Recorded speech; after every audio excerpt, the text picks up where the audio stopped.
It's me, missing. All out of Little People Big Dream books.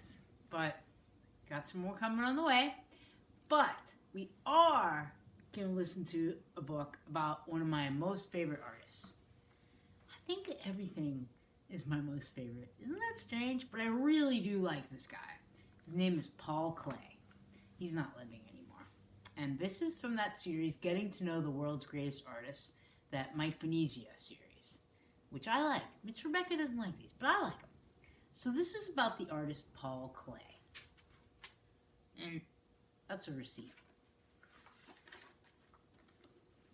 Paul Klee, pronounced Clay, was born near Bern, Switzerland in 1879.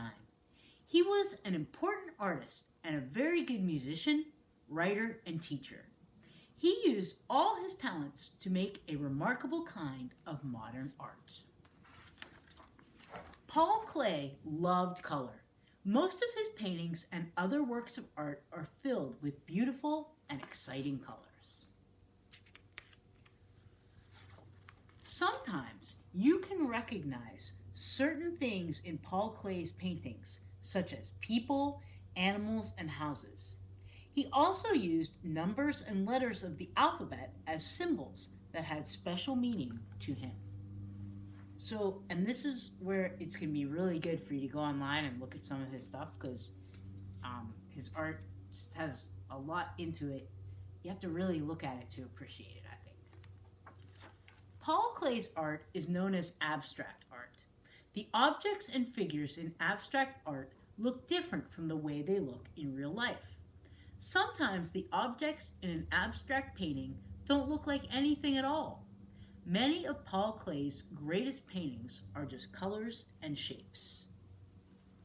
This one's called Fire at Evening. Paul Klee always loved to draw.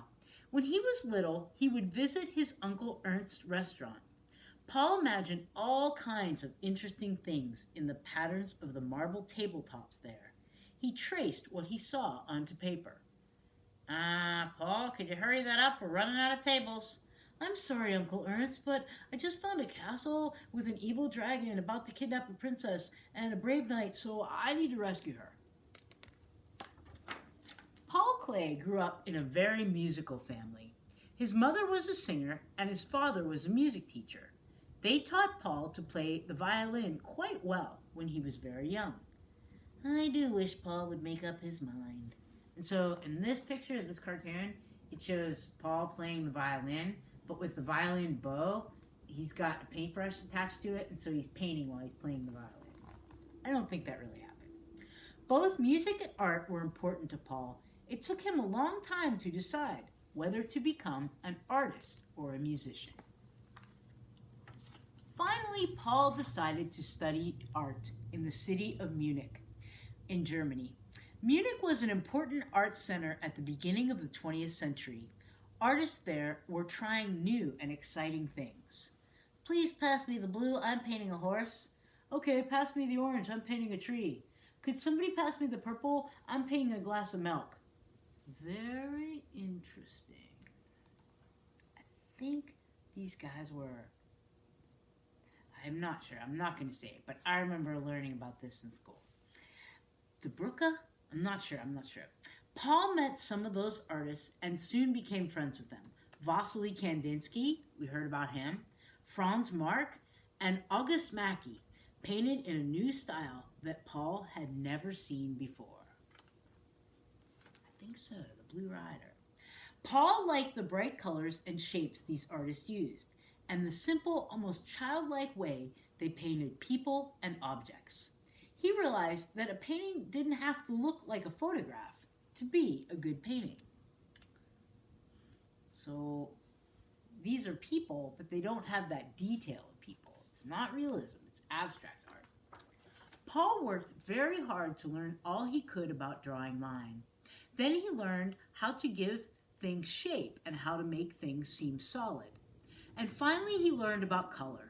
Paul also traveled as much as he could to see and learn from the works of the great artists. It was on one of these trips that Paul Klee decided that he would spend the rest of his life as an artist. While he was in Tunisia, Africa, Paul noticed how colorful things were in this and beautiful and mysterious in this country. He thought that the light there gave everything a fairy tale look. Paul Klee couldn't wait to start painting what he saw. Whoa, can you give me brushes? Give me my paint! What's with that guy? Who knows? He's an artist.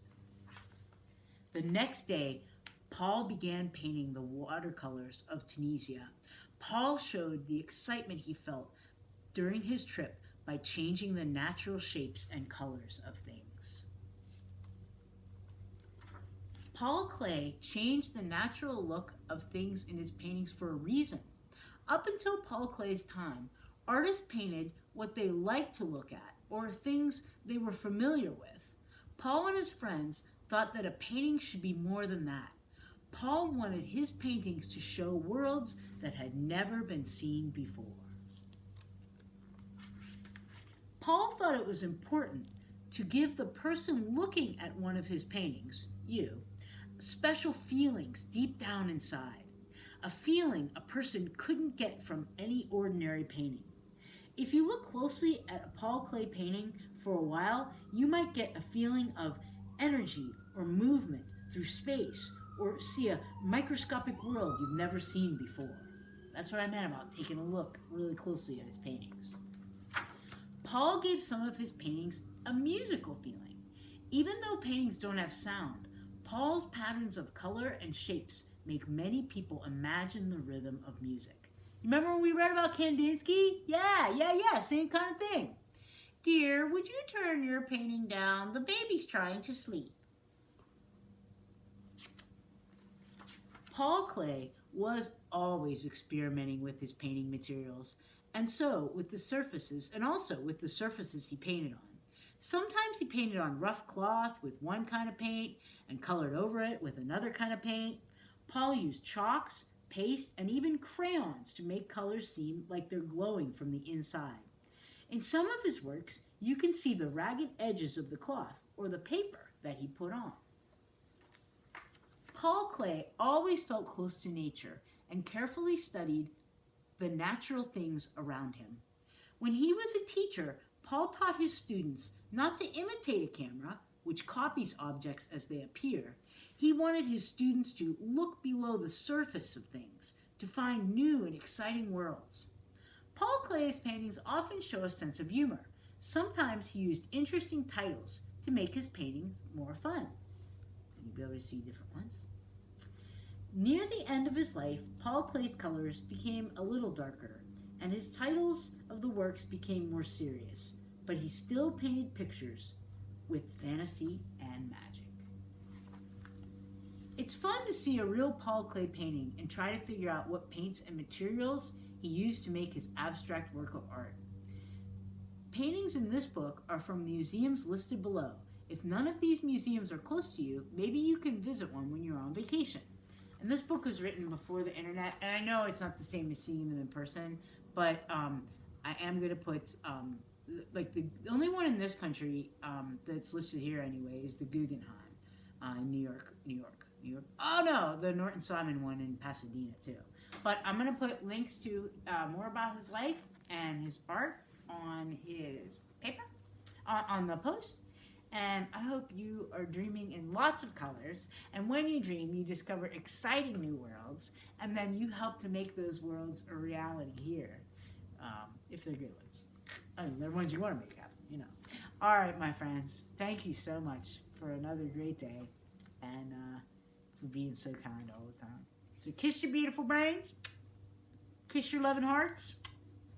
Look in the mirror. Look in the mirror. There's a work of art. Say, hey, good looking. All right. Love you guys.